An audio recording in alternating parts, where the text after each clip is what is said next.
Nesse momento eu quero ler a palavra de Deus aqui juntamente com os irmãos. Vamos abrir nossas Bíblias. Se você puder aí na sua casa, abra a sua Bíblia.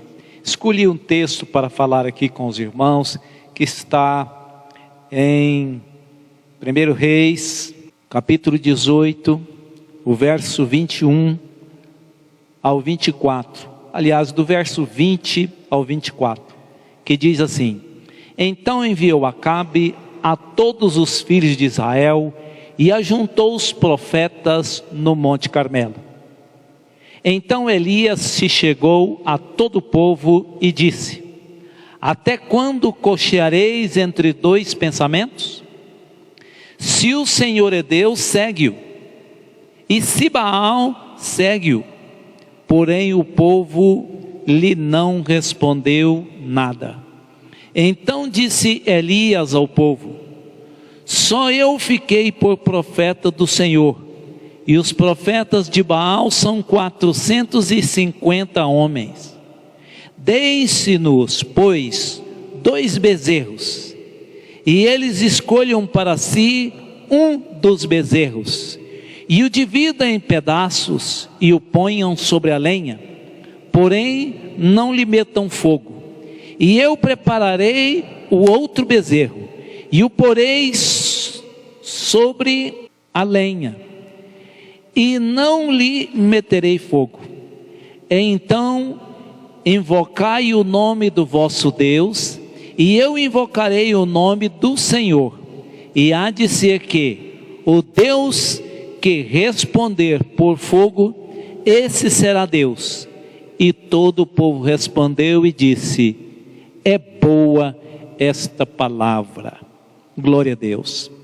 É um texto bem conhecido de toda a igreja, de todos os irmãos.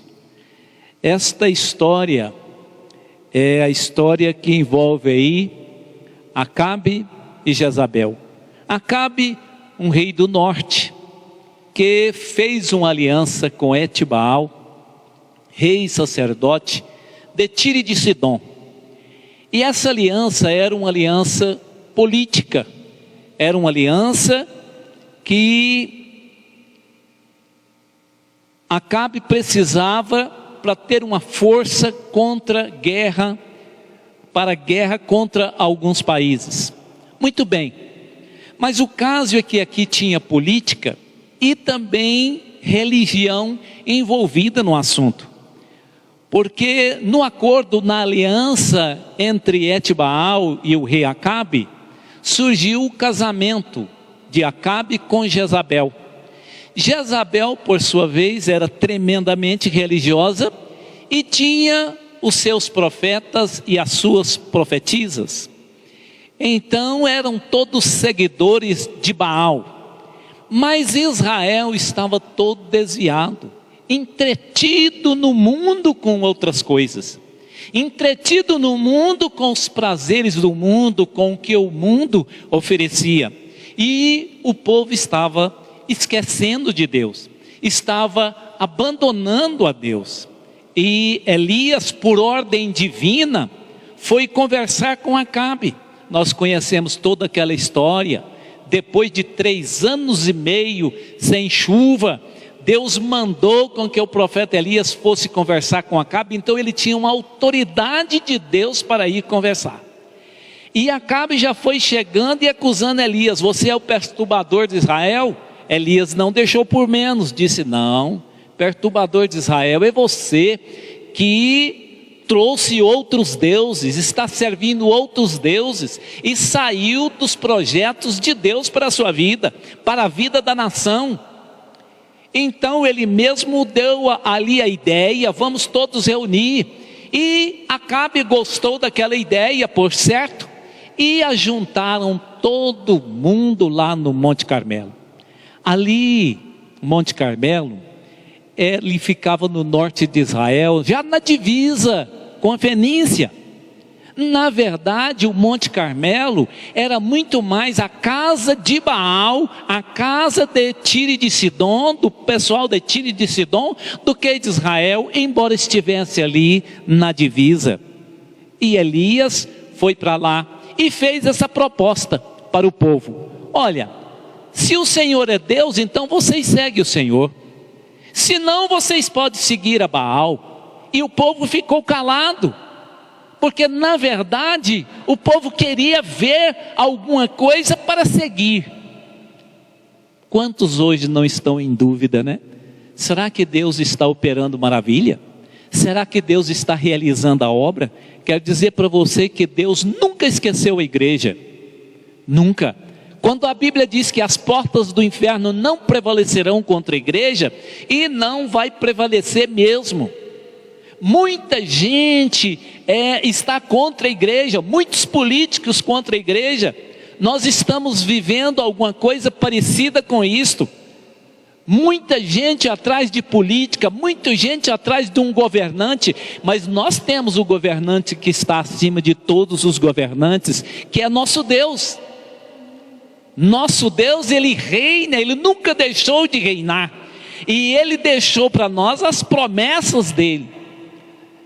Então, voltando aqui para o texto, aqueles profetas de Baal, aceitando ali a proposta de Elias, fizeram ali o seu altar, colocaram o bezerro e clamaram até o meio-dia, mas Baal não respondeu. Então Elias mandou que jogasse água, fez um rego ali em volta do altar. Diz que Elias consertou o altar do Senhor que estava quebrado.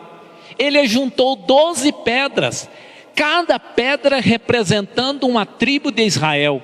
Eu quero lembrar a você que lá no Monte Carmelo nunca tinha sido construído um altar para Deus. Então qual é esse altar de Deus que estava quebrado? É o povo que não estava unido, os israelitas que não estavam unidos num só propósito, num só espírito, adorando um só Deus. Cada um estava seguindo uma coisa, cada um estava envolvido com as orgias que a religião de Baal oferecia, que Jezabel oferecia através da sua religião. Muitos profetas de Deus já haviam sido mortos. Quantos homens de Deus já não foram mortos, né? Foram perseguidos. Quantos homens de Deus estão sendo esquecidos? Quantas pessoas de Deus estão sendo esquecidas por essa liderança? E muitas pessoas que governam esse mundo, esse país e muitas outras, não estão muito preocupados com a igreja. Cada um zela muito do seu pedaço, do seu quadrado, mas a igreja tem a responsabilidade de clamar, porque Deus prometeu que se o povo dele clamar, Ele ouve do céu e sara a terra, e eu creio piamente nesta palavra. Então não tinha nenhum altar ali, o povo é que estava dividido, não estava buscando ao Senhor. Tem uma preocupação muito grande da igreja se dispersar, do povo se dispersar, do povo começar a conformar com a situação e não buscar a presença do Senhor. Nós estamos em casa, e em casa tem jeito de providenciar também o azeite do céu. Lembra o que o profeta falou para a viúva? Falou: olha, vai lá para sua casa, toma vasilha emprestada dos vizinhos, entra para dentro da sua porta, da sua casa, fecha a porta e vai despejar azeite nos vasos, até que encha todos os vasos. Eu creio que cada um dos seus filhos é um vaso que precisa ser cheio do azeite de Deus. E você tem a oportunidade de estar dentro da sua casa com a porta fechada e começar a falar as coisas de Deus, começar a ler a Bíblia, começar a estudar a Bíblia, começar a orar. As duas coisas precisam acompanhar. Eu tenho uma preocupação tremenda quando alguém pede oração e muitos dizem assim: vamos orar, nós vamos orar, conte conosco, e não orar. Nós precisamos orar e ler a Bíblia. Quando você ora, você fala com Deus. Quando você lê a Bíblia, Deus fala com você. E as palavras da Bíblia vão confortar o seu coração, vão tirar a depressão que talvez você esteja iniciando ela. As palavras de Deus vão te alegrar. Se você não sabe ler, pede uma pessoa para ler. Hoje até pelo celular aí, pela internet, você pode ouvir a Bíblia o dia todo se quiser. Então leia a Bíblia, ora, busca a presença de Deus, porque os dias são maus. E Deus vai responder assim como Ele respondeu para Elias, ali no Monte Carmelo, na igreja propriamente de Baal.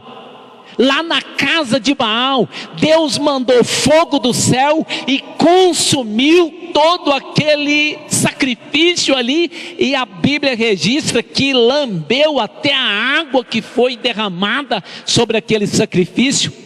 Porque Elias mandou fazer um rego em volta do altar, e até a água que estava naquele rego foi queimada. O nosso Deus é o Senhor dos céus e da terra. Foi Ele que criou tudo, e o governo está sobre as mãos dEle. Você precisa de ler e orar. Se nós começarmos a ler a Bíblia e a orar, nós vamos voltar muito mais forte e vamos estar muito mais preparados. Eu sei que às vezes Deus está levando alguns dos seus, mas eu acredito tanto que a sala para o encontro da igreja com Cristo está sendo preparada, e Deus quer que alguns vá na frente. É assim meu pensamento. Alguns vão na frente, e aquela sala está sendo preparada para o grande encontro, para o grande encontro da igreja com Jesus Cristo. Eu vou estar lá, você vai estar lá, basta você confiar e crer. Deixa Deus falar com você através da palavra dEle, e fale com Ele através da sua oração. Precisamos das duas coisas. Perguntaram para um pastor qual que era melhor da gente fazer, orar ou ler a Bíblia. Perguntaram para ele de volta qual que é melhor para um passarinho voar, a asa direita ou a asa esquerda. Passarinho sem uma das duas asas não voa. Então lê a Bíblia e ora, porque nós precisamos voar alto para encontrar com o Senhor nos ares. Nós precisamos nos preparar para encontrar com Cristo. Tenho saudade de te ver, tenho vontade de ver a igreja unida e reunida, mas me preocupo com muitos que vão esfriando. Alguns já por costume vêm pouco na igreja, e talvez esse costume possa crescer. Luta contra isso.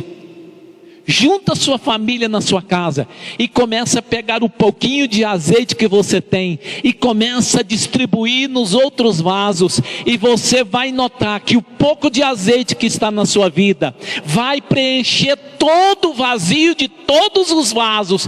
Vão estar todos cheios para a honra e glória do nome do Senhor, e sua família voltará mais forte para a casa do Senhor. Nós estaremos mais forte ainda depois dessa grande luta, depois dessa travessia. Não sei se pelo fundo do mar ou se pelo deserto, mas o fato é que as portas do céu não estão fechadas. As portas do céu estão abertas para nós. Deus do céu olha para a terra. A Bíblia diz que Ele olha e não vê um justo sequer, mas Ele vê uma igreja justificada, redimida, lavada e purificada com o sangue do Cordeiro de Deus, que tira o pecado do mundo. É maravilhoso isto, o presente que nós ganhamos. Primeiro você ganhou o presente da fé. A fé não vem de vós, é um dom de Deus, é um presente de Deus para você essa fé. Agora não deixa a sua fé raquítica, exercita a sua fé, coloca ela em exercício, porque nosso Deus vai continuar falando conosco e nós vamos nos alegrar. Estou com saudade de você. estamos com saudade de nos encontrar. Logo, Deus abençoará, tudo vai estar resolvido. Mas não pensa que a luta terá fim aqui. O caminho é estreito, é apertado, tem jugo, tem fardo, mas é só subida, mas o Senhor está conosco. O nosso pódio é o céu. Então combata um bom combate. Vamos combater um bom combate para alcançarmos aquele dia a glória do Senhor.